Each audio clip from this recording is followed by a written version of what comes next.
Hello दोस्तों, कमाई का अड्डा यूट्यूब चैनल में आप सभी का स्वागत है। आज यहाँ पर हम डिस्कस करेंगे इलेक्ट्रिक व्हीकल सेगमेंट में धमाकेदार इम्प्रूवमेंट करने के लिए जो कंपनी अभी यहाँ पर बहुत बड़ा निवेश कर रही है उसके बारे में, जिसके पास ऑलरेडी दोस्तों यहाँ पर क्वालिटी प्रोडक्ट की पूरी लिस्ट है एंड कंपनी और भी new product and business expansion के लिए 3,000 करोड़ रुपए लेकर आ चुकी है और गवर्नमेंट के साथ मिलकर ये कंपनी ने मेमोरेंडम ऑफ अंडरस्टैंडिंग भी साइन किया है।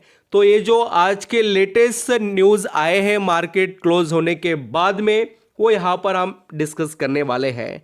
कंपनी यूनिक क्वालिटी वाले प्रोडक्ट मार्केट में सप्लाई करती है, बहुत अच्छा बिजनेस है। आप सभी को ऐसे कंपनी पर नज़र रखनी चाहिए जिसने काफ़ी समय से निवेशक को लॉन्ग टर्म के अंदर बहुत अच्छी वेल्थ जनरेट कर दी है और उम्मीद यही है दोस्तों कि इस कंपनी के अंदर आने वाला समय भी काफ़ी ब्राइट हो। तो हम सभी को एक बढ़िया स्टॉक को स्टडी तो करना ही चाहिए, इसलिए मुझे लगा कि आज आपको एक ग्रोथेबल इंडस्ट्री के बारे में बताना चाहिए। वीडियो अच्छा लगे, मेरे एफर्ट पसंद आए तो ज़रूर लाइक सब्सक्राइब करना, स्पीड बढ़ाकर देखिए, अंडरस्टैंडिंग पूरे पॉइंट्स को कर जाना।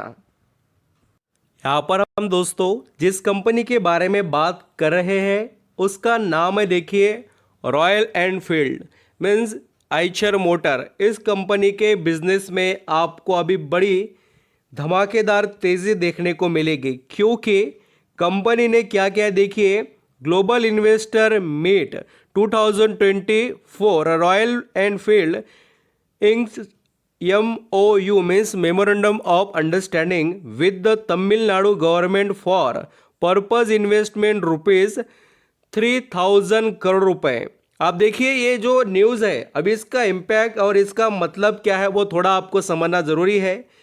आपको लगता होगा कि गवर्नमेंट के साथ इनको ये जो मेमोरेंडम ऑफ अंडरस्टैंडिंग ये करना क्यों ज़रूरी है और इसका क्या फ़ायदा, तो मैं वो भी आपको बताता हूँ। देखिए दोस्तों, क्या होता है, कोई भी स्टेट के अंदर गवर्नमेंट के रूल्स रेगुलेशन अलग अलग है और यहाँ कोई भी जो हम इंडस्ट्री चलाने के लिए जो नेसेसरी चीज़ें रहती है, जैसे कि इलेक्ट्रिसिटी, वाटर सप्लाई या लैंड के लिए पूरा यहाँ पर अवेलेबिलिटी कराना, या दूसरे भी यहाँ पर बहुत से लोग इशू करते हैं क्रिएट, उसको भी संभालना, ये सभी चीज़ें गवर्नमेंट ही कर सकती है। और इसलिए हर कोई इन्वेस्टर या इंडस्ट्रीज क्या करते हैं, पहले ही बात कर लेते हैं कि हम यहाँ पर ऐसा करने वाले हैं, आपका यहाँ पर सपोर्ट है क्या, तो ही वो आगे बढ़ते हैं। तो इसी वजह से ये चीज़ें होती है और ये कंपनी करते हैं गवर्नमेंट के साथ। तो अभी क्या हो रहा है, चलिए मैं आपको अभी बताता हूँ। रॉयल एनफील्ड जो कंपनी है, यानी कि उसको यहाँ पर आइचर मोटर ही हम कह सकते हैं, तो इन्होंने ये जो यहाँ पर हम कहेंगे कि बहुत बड़ा प्लान लाया है। एज पर the MOU, Eicher Motor is planning in inject amount rupees 3,000 over 8 years in the state. थोड़ा ये ऐड आ रहे हैं इस आर्टिकल में, थोड़ा आपको लगता होगा, बट थोड़ा यहाँ पर आपका समय नहीं लूँगा, मैं फटाफट यही बताने वाला हूँ कि कंपनी 3,000 करोड़ रुपए अपने बिजनेस को एक्सपांड करने के लिए और ख़ास कर ये ग्रीन फील्ड के अंदर ये पैसा लगा रहे हैं।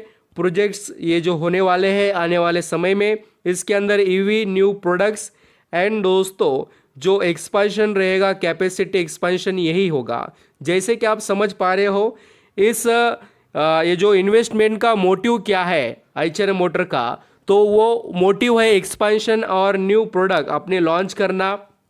एंड ऑलरेडी इस कंपनी के बहुत से प्रोडक्ट आपको मार्केट में देखने को मिलते ही है दोस्तों। तो अभी मैं आपको फटाफट कंपनी की जानकारी बताता हूं, उससे पहले स्टॉक से रिलेटेड भी यहाँ पर हम डिस्कस करेंगे। आइचर मोटर्स का जो शेयर है अभी चल रहा है, देखिए 3,800 यहाँ पर 80 रुपये के करीब राउंड फिगर ले। तो इस कंपनी के अंदर अभी अगर आप देखेंगे तो टॉप लेवल क्या चल रहा है स्टॉक का, वो है, देखिए, लगभग यहाँ पर हम कह सकते हैं कि 4,000 के करीब का 50 हाई है। तो अभी आपको उससे भी ज़्यादा है, ये हाई जो इस स्टॉक ने बनाया है 4,200 का, सॉरी। तो अभी यहाँ पर आपको ये क्यों पता होना चाहिए, क्योंकि देखिए क्या हो रहा है, आपको लगता होगा कि हम डिस्कस कर रहे हैं तो आपको अभी यहाँ पर खरीदने की इच्छा हो, तो ऐसा नहीं दोस्तों। क्या होता है, कोई भी कंपनी में आप धीरे धीरे अंडरस्टैंडिंग कीजिए, आपको जैसे ठीक लगे वैसे निवेश कीजिए। वन टाइम कभी भी किसी भी कंपनी में पैसा मत लगाना, क्योंकि अपॉर्चुनिटी जो मिलेंगे, जो करेक्शन आते हैं स्टॉक्स के अंदर, वो आपको बेनिफिट लेने के लिए अवेलेबल होना चाहिए। तो इसलिए कभी भी आपको मौका मिले उस हिसाब से आप इस कंपनी के बारे में सोचिए। ये प्राइस दोस्तों एक टाइम 30,000 के ऊपर चलता था, इसके अंदर स्प्लिट हुआ है, यानी कि एक शेयर के बदले 10 शेयर दिए गए थे, और इसके बाद में ये शेयर 2,500 के भी करीब यहाँ पर ट्रेड कर रहा था। और आपको यहाँ पर देखने को मिलेगा भी, ये देखिए 2,900, या यहाँ पर थोड़ा और भी अगर आप करेक्शन देखना चाहे स्टॉक के बारे में, तो हमें बहुत अच्छे वैल्यू पर ये ऑलरेडी अवेलेबल था, आपको नज़र आएगा। एक टाइम ऐसा भी था कि ये स्टॉक देखिए 2,400 के रुपए के प्राइस पर भी चलता था। तो आपके लिए जो अपॉर्चुनिटीज ऐसे आते हैं करेक्शन वाले, तो आप उसका फ़ायदा उठा सकते हैं। और आइचर मोटर के जो प्रोडक्ट है, मुझे नहीं लगता कि आप नहीं जानते होंगे। रॉयल एनफील्ड जो आप सभी को पता होगा, ये बहुत ज़बरदस्त प्रोडक्ट है इनका, जो इनके लिए बहुत ही डिमांडेड है। और ऐसा नहीं दोस्तों कि इसका क्रेज़ बुलेट यहाँ पर जिसे कहते हैं, बहुत बार सुना होगा आपने। तो ये जो प्रोडक्ट है वो सालों से चलते आ रहा है, और आने वाले समय में भी बहुत ज़्यादा क्रेज़ इसका रहने ही वाला है। कभी आपने देखा क्या किसी यहाँ पर इनके व्हीकल के एक बार प्राइजेस बढ़ गए और बाद में उन्होंने कम किया? ऐसा नहीं होता है। हम देखते हैं कि हर वक्त ये जो सेगमेंट है ये काफ़ी इम्प्रूवमेंट वाला और डिमांडेड सेगमेंट है, थोड़े ऑफर वगैरह मिलते हैं, ये भी बात है। तो आपको देखना चाहिए, ऐसे इंडस्ट्री पर नज़रें रखनी चाहिए जिसके पास यहाँ पर एडवांटेज बहुत अच्छे हैं। टू व्हीलर सेगमेंट में, कमर्शियल व्हीकल, इलेक्ट्रिक बस वगैरह सभी चीज़ों में ये कंपनी वर्क करती है। और इसका मार्केट कैप काफ़ी इंटरेस्टिंग है, देखिए 1,06,355 करोड़ का मार्केट कैप है आइचर मोटर का।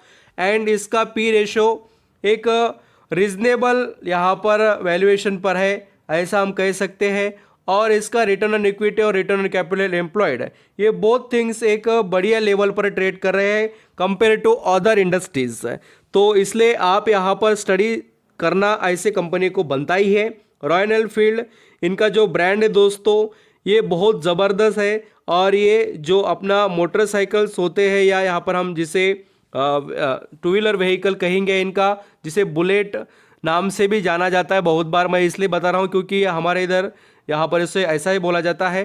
तो 250 से लेकर 750 सीसी तक के यहाँ पर ये इनके इंजन वगैरह रहते हैं। तो पावरफुल इंजन के साथ में व्हीकल बनाते हैं। कमर्शियल व्हीकल सेगमेंट में भी बहुत अच्छा है इनका बिजनेस। इसके अंदर लाइट, मीडियम या ट्रक वगैरह जो खास कर कंस्ट्रक्शन या जो माइनिंग इंडस्ट्रीज़ है वहाँ पर यूज़ होते हैं, वो बड़े ट्रक ये बनाते हैं। और यहाँ पर आप देख सकते हैं और भी मैन्युफैक्चरिंग फैसिलिटीज़ इनके पास 3 है। एंड अभी जो इन्वेस्टमेंट कर रहे हैं उससे भी बहुत अच्छा फ़ायदा मिलेगा। एंड कैपेसिटी एक्सपेंशन के लिए देखिए उन्होंने प्लान लाए हैं। तो आप यहाँ पर पढ़ सकते हो कि कितना तेज़ी से आइचर मोटर कंपनी अपने बिजनेस को बढ़ाने के लिए तैयार है। और बहुत पुरानी कंपनी है दोस्तों, और काफ़ी ज़बरदस्त मार्केट शेयर है इसका मिड साइज़ मोटरसाइकिल सेगमेंट के अंदर, तो 95%। तो ये चीज़ें देखिए क्या जो वेटेज है और किस तरीके से फ़ायदे हैं इनको, तो आपको पता होना चाहिए, जिससे आप भी इसका फ़ायदा ले सके कंपनी का इन्वेस्टमेंट कर कर। क्या होता है, हमें एक्चुअली पता ही नहीं कि कंपनी में क्या चल रहा है और किस तरीके से क्या हो रहा है। और ये कंपनी के शेयर होल्डिंग में भी काफ़ी बढ़िया बात है, क्योंकि इसके खुद प्रमोटर के पास 49% स्टेक है, एफआईएस के पास 28% और डीआईएस के पास 10% दोस्तों, गवर्नमेंट के पास 0.10% और पब्लिक के पास सिर्फ 11%। यानी कि जो बाइंग सेलिंग जो होती है वो सबसे ज़्यादा कहाँ पर होगी, सिर्फ 10% में ही मार्केट के अंदर ये सभी चीज़ें होगी। बाकी के तो बड़े निवेशक है, वो कोई रोज़ खरीदते बेचते नहीं है। तो काफ़ी अच्छी बातें हैं, इसी वजह से स्टॉक में तेज़ी भी हमें यहाँ पर फटाफट देखने को मिलती है। तो आप आइचर मोटर को स्टडी कीजिए, कंपनी के स्ट्रेंथ को समझिए और आगे बढ़ने की कोशिश आप यहाँ पर कर सकते हैं। और कंपनी के रिजल्ट भी यहाँ पर काफ़ी अच्छे ही आए हैं। जो हमने पिछले कुछ क्वार्टर्स के रिजल्ट को स्टडी किया तो कंपनी ने हो सके उतना आइचर मोटर ने अपने आप को एक इम्प्रूवमेंट वाला बिजनेस सेगमेंट है बोलकर वो प्रेजेंट किया है। देख लीजिए रेवेन्यू दोस्तों 12% से बढ़ा था सितंबर में और इसके मार्जिन 37% यानी कि लगभग 38% इंप्रूव हुए हैं। पिछले सभी क्वार्टर में कंपनी के रिजल्ट A1 है, इसलिए मैं कह रहा हूं कि ऐसे कंपनी को लॉन्ग टर्म के वजह से देखना चाहिए। Thank you.